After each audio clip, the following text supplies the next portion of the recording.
Evangelho de Jesus segundo escreveu Marcos, capítulo de número 8, versículo de número 1. Naqueles dias, quando outra vez se reuniu grande multidão, e não tendo eles o que comer, chamou Jesus os discípulos e lhes disse: naqueles dias, quando outra vez se reuniu grande multidão, não tendo eles o que comer, chamou Jesus os discípulos e lhes disse: eu tenho compaixão desta gente. Olhe para o seu vizinho e diz: Deus tem compaixão da gente. Diz: Deus se compadece de você. Eu tenho compaixão dessa gente, porque há 3 dias permanece comigo e não tenho o que comer. Se eu vos despedir para suas casas em jejum, desfalecerão pelo caminho. E alguns deles vieram de longe. Mas os seus discípulos lhe responderam: de onde, porém, alguém fartá-los de pão? De onde poderá alguém fartá-los de pão neste deserto? E Jesus lhes perguntou: quantos pães tendes? Responderam eles: 7. E ordenou ao povo que se assentasse no chão. E tomando os 7 pães, partiu-os após ter dado graça, e os deu aos seus discípulos, para que estes o distribuíssem, repartindo entre o povo. Tinham também alguns peixinhos, e os abençoou e mandou que estes igualmente fossem distribuídos. E comeram e se fartaram. Dos pedaços restantes, recolheram 7 cestos. Era cerca de 4.000 homens. Então Jesus os despediu. Logo a seguir, tendo embarcado juntamente com seus discípulos, partiu para as regiões de Dalmanuta. Tome o seu assento. Eu quero continuar falando sobre fé. Começamos a falar de fé já tem 1 semana ou mais. E eu quero continuar provocando você. Escuta, você veio aqui essa noite para ser provocado. Você já foi provocado por alguém? Sabe, eu era garoto e gostava de chutar bola. Não digo jogar futebol, porque isso é coisa de gente que é muito boa. Eu gostava de chutar bola. E sempre no campo, sempre aparecia alguém para me provocar. E quando me provocavam, irmão, pode ser pequeno, mas provocavam um gigante. E eu quero dizer que você está aqui hoje e Deus vai te provocar. Essas semanas Deus tem nos provocado. Provocado a quê? A gente dá respostas. Todas as vezes que uma pessoa é provocada, ela reage. Escuta, a pior coisa que existe é a letargia. Pastor, que é isso? Sabe, a gente está num estado de completa e total dormência. Pode provocar, mas a gente não responde. A gente não reage. A nossa vida, as coisas estão dando errado, de mal a pior, mas a gente não reage. Satanás tripudiando em cima de nós e a gente não reage. Sabe, a nossa família desmoronando e a gente não reage. Algumas situações acontecendo e a gente não reage. Essa semana, sabe, uma semana diferente de todas as outras. A Cristiane doente, eu lavando louça. Ora para ela ficar boa logo, por favor, irmãos. Lavar louça é muito ruim, querido. E de quinta para sexta, nós fomos dormir, deu uma crise nela de tosse, começou a tossir sem parar, e ela: ai, amor, eu estou perdendo ar, eu estou perdendo fôlego. Eu falei: não. E aí eu me lembrei de uma canção do Fernandinho: se o meu coração parar de bater, ele sopra em minhas narinas o fôlego da vida. Irmão, aquilo me despertou, aquilo me provocou. Quando eu via minha esposa, sabe, em apuros, quando eu via minha esposa, sabe, puxando ar. Ai, irmão, tá difícil de respirar. Aquilo me provocou porque a minha atitude do homem natural era colocar ela dentro do carro e levar para a emergência. Mas o homem espiritual foi provocado. Eu falei, não, você vai respirar normal. Me ajoelhei do lado dela e comecei a orar. Falei, Senhor, nós precisamos de saúde para fazer a tua obra. E comecei a clamar pelos interesses de Deus. Eu não clamei, Deus, faz ela ficar boa, porque eu não aguento mais lavar louça. Deus, faz essa mulher ficar boa para ela poder voltar a cozinhar, para ela dar banho na menina. Não, eu comecei a pensar nos interesses de Deus, porque aquela provocação, aquilo que estava acontecendo, me provocou eu olhar para aquele que é o meu Redentor e Senhor, e eu comecei a clamar, Deus, nós precisamos estar de pé para continuar fazendo a tua obra. Comecei a falar, Deus, tem um monte de gabinete para a gente fazer, tem um monte de visitas para fazer, tem um monte de gente para a gente atender, e eu preciso dessa mulher saudável, meu Deus. Quando eu olhei para o lado, terminei minha oração, ela estava... Eu falei, o fôlego voltou, aleluia. Eu nunca glorifiquei tanto a Deus por ver ela roncando. Escuta, você está aqui, e essa palavra não é para você sair com mais conhecimento bíblico. Essa palavra não é para você sair daqui, sabe, uau, que mensagem bem trabalhada. Não, eu quero provocar você. Eu quero te provocar a você olhar para o caos da sua vida, para você olhar para a sua casa, para você olhar para a sua família e, provocado pelo Espírito Santo, você dizer, eu vou me erguer, eu vou tomar uma atitude. Porque parece que às vezes as coisas estão acontecendo e Deus permite algumas coisas. Escuta, tem situações que nós culpamos Satanás. Existem situações que nós culpamos o nosso inimigo. Mas eu quero dizer que tem situações que Deus permitiu para provocar você. Para você sair desse estágio que você está. Para você despertar. Escuta, esse texto vai falar da segunda multiplicação de pães e peixes. Jesus já tinha feito isso antes. Jesus estava num lugar e ele olha para a multidão e ele diz, eu me compadeço dela. Eu tenho compaixão dessa multidão. Eu estou olhando para essa multidão e essa multidão está tocando o meu coração. Escuta, ter compaixão aqui no original é, sabe o que? É ter um sentimento, é ser movido pelas entranhas. Porque hoje, dentro da nossa realidade, quando a gente pensa em ser movido, em sede de emoções, a gente fala de coração.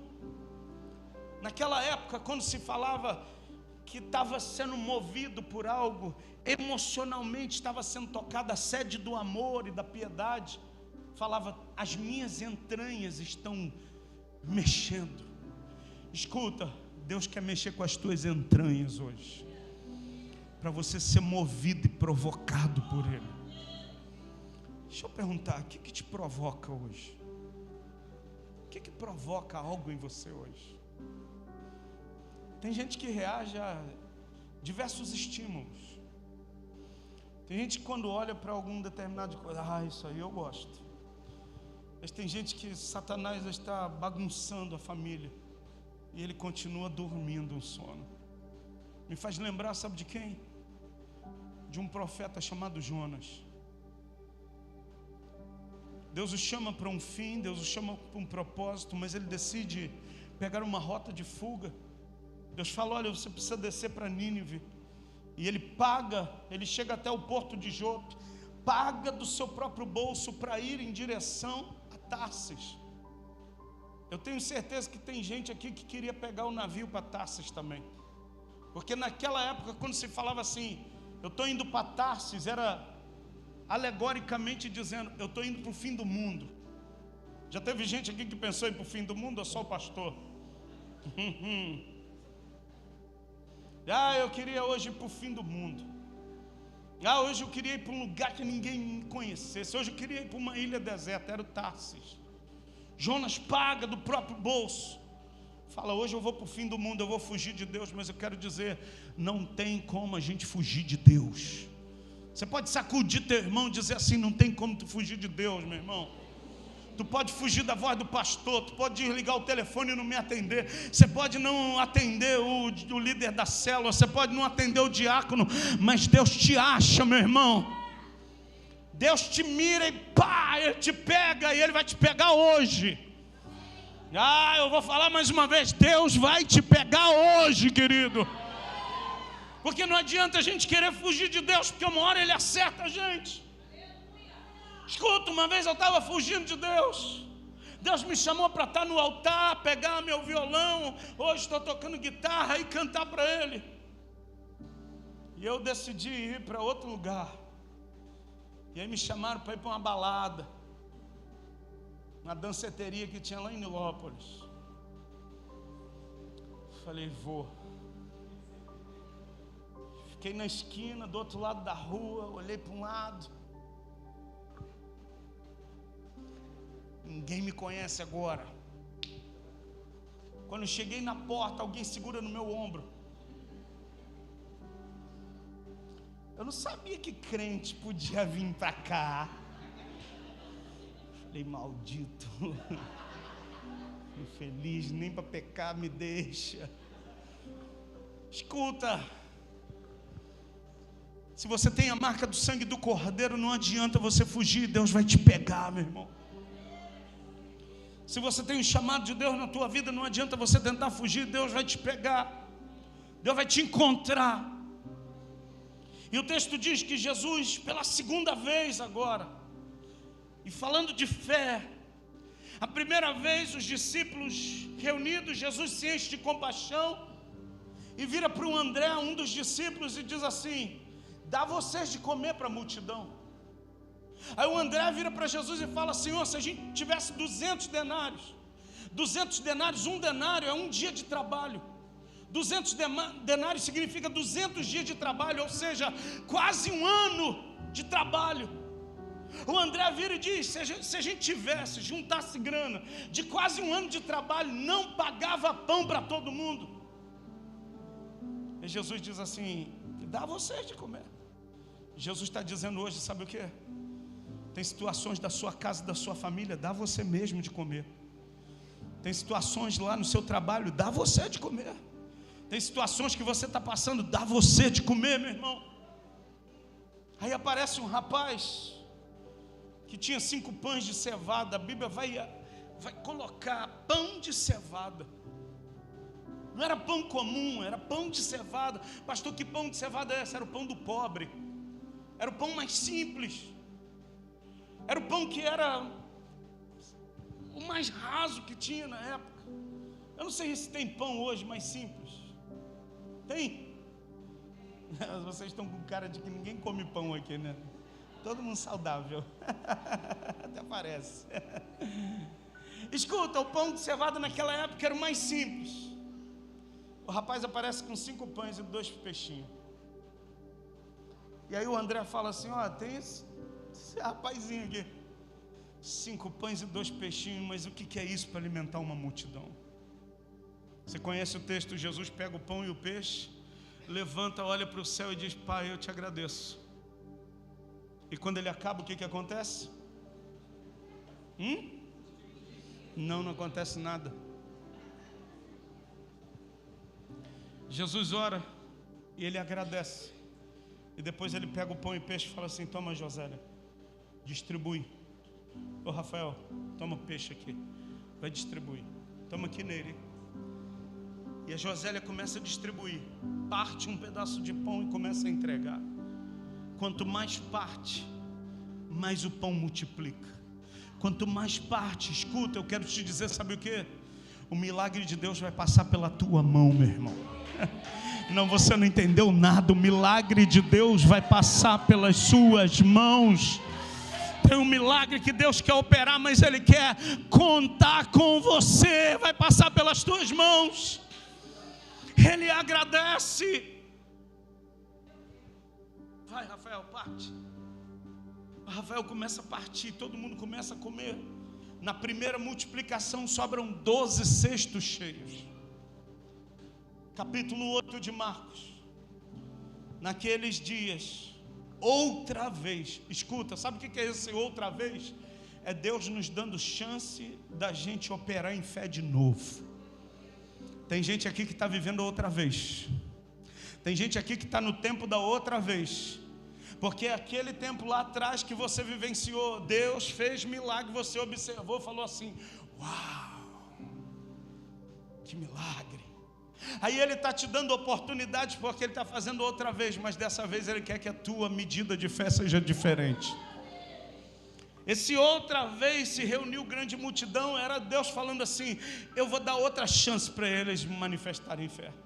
E aí no versículo de número 2, acompanhe comigo, o texto diz assim: tenho compaixão dessa multidão, 3 dias permanecem comigo e não tenho o que comer. Se eu despedir para as suas casas em jejum, desfalecerão pelo caminho. E alguns vieram de longe, Padre Miguel, Bangu, tem gente que veio de Nilópolis, a gente veio de Campo Grande, Nhoaíba. E tem gente que veio do lado da igreja, mas está com fome, aleluia. Jesus disse: se eu despedir eles em jejum, eles vão desfalecer pelo caminho. Eu estou me movendo nas entranhas. Verso 4, você está comigo? Mas os seus discípulos lhe responderam. A resposta dos discípulos: donde poder alguém fartá-los de pão nesse deserto? Escuta, tem gente que está aqui me ouvindo e você está falando consigo mesmo: como é que nesse deserto eu vou conseguir resolver isso? Como é que nesse deserto eu vou conseguir pagar essa conta? Como é que nesse deserto eu vou ver a minha família caminhando comigo? Como é que nesse deserto eu vou ver o quadro que eu estou inserido sendo mudado? Sabe o que os discípulos estavam colocando? Incredulidade. Eu quero dizer para você: tenha fé em Deus, querido. Creia em Deus. Os discípulos dizem: aonde que a gente vai fartar de pão? Aqui nesse deserto. E Jesus faz uma pergunta, e eu quero terminar minha mensagem fazendo essa pergunta para você. E Jesus lhes perguntou: quantos pães vocês têm? Quanto pão você tem? Pergunta para o vizinho aí. Fala: quanto pão você tem? Não, pergunta para uns 3 aí. Fala assim: quantos pães você tem?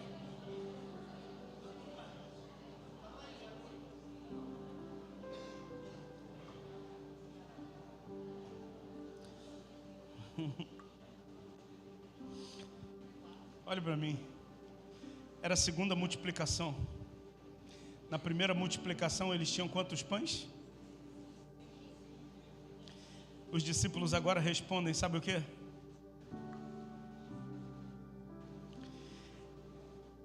Escuta, Deus está fazendo e a gente não consegue perceber. Deus está nos abençoando e a gente não consegue enxergar. Cara, lá atrás a gente tinha 5 pães, Ele alimentou muito mais gente. Hoje a gente tem 7, mas eles continuavam incrédulos. Escuta o que eu vou te falar. Não é o quanto você tem, é o quanto você manifesta fé em Deus. Aí, pastor, se eu ganhasse... Eu já ouvi isso. Escuta, eu já ouvi. Pastor, se eu ganhasse tanto, eu dava para a igreja. Se eu ganhasse isso... E já teve gente que falou para mim: se eu ganhasse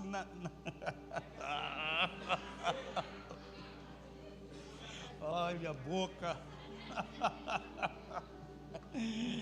Os irmãos da fezinha. Jesus manda a gente andar por fé, mas os irmãos querem fazer fezinha, irmão. Teve um irmão da fezinha que falou assim: pastor, se eu ganhasse... Eu falei: ganhasse em quê? pastor, o senhor sabe, não? Foi sei, não. Pastor, é a virada. Foi a virada do ano na igreja? Não, pastor. Mega da virada. Ai, meu Deus. Aí, como é que glorifica? Escuta, não é quanto eu tenho, é o quanto eu entendo o que Ele pode fazer. Não se trata da gente. Escuta, não tem nada a ver contigo, tem tudo a ver com Ele. Não é sobre mim, sobre você. Não é sobre a nossa força. Não é sobre as minhas habilidades. É sobre o que Ele pode fazer. E a única coisa que Ele pede é, sabe o quê? Que a gente creia nele. Eu quero declarar, irmão, sabe, a gente vai viver um tempo nessa casa aqui. Eu tenho repetido isso diversas vezes. Eu sei que tem gente que parece o Tomé. Eu quero ver para crer. E eu quero lhe responder, com todo o respeito: você vai ver, mas você não vai comer a fatia do bolo comigo. Porque sentar na mesa e comer desse bolo é só quem crê junto comigo. Eu vou viver com quem crê. O que olhos não viram, o que ouvidos não ouviram, e o que não subiu no coração de homem nenhum, é o que Ele tem preparado para essa igreja. Eu vou ver e eu vou comer disso, e eu vou me alegrar. E o Salmo 126 vai se cumprir. Grandes coisas tem feito o Senhor por esses. Grandes coisas tem feito o Senhor por eles. É por isso que eles estão alegres. E aí eu vou responder: sim, grandes coisas tem feito o Senhor por nós. É por isso que nós estamos alegres. Quando o Senhor restaurou a sorte daqueles que estavam cativos em Sião, nós ficamos como quem sonha. Você já viu quem está sonhando? Quem está sonhando, irmão, a boca se enche de riso, a língua de cânticos de alegria. E eu quero profetizar que Deus vai encher a tua boca de riso. Tem gente que está aqui que já chorou muito, mas eu quero te dizer, à medida que você caminhar em fé, Deus vai enchendo a sua boca de riso e a tua língua de cânticos alegres. Mas a pergunta que Ele está fazendo para mim e para você é: quantos pães você tem?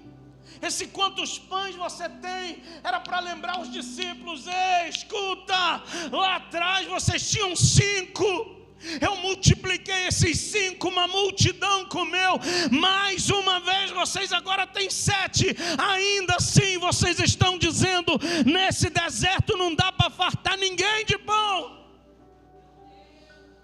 Escuta, o mesmo Deus que fez, Ele vai continuar fazendo. O Deus que livrou a Tamires quando ela estava lá entubada e ninguém dava nada, é o mesmo que vai ressuscitar a vida financeira de vocês. Ele continua fazendo, Ele continua agindo, Ele é o mesmo Deus, meu irmão. Deus está querendo dizer, sabe o que? Lembra do que eu fiz na sua vida? Eu continuo sendo Deus. Eu continuo agindo. E diz a Bíblia, agindo Ele, quem impedirá, meu irmão? Mas parece que a gente sofre de amnésia. A gente esquece do que Ele fez. A gente abandona e a gente acredita mais nas mentiras do nosso inimigo. A Bíblia diz que ele é mentiroso desde o início. E eu quero dizer que você sai daqui mais crente do que você entrou nessa noite. Que você viva uma semana mais crente do que você viveu a semana que terminou.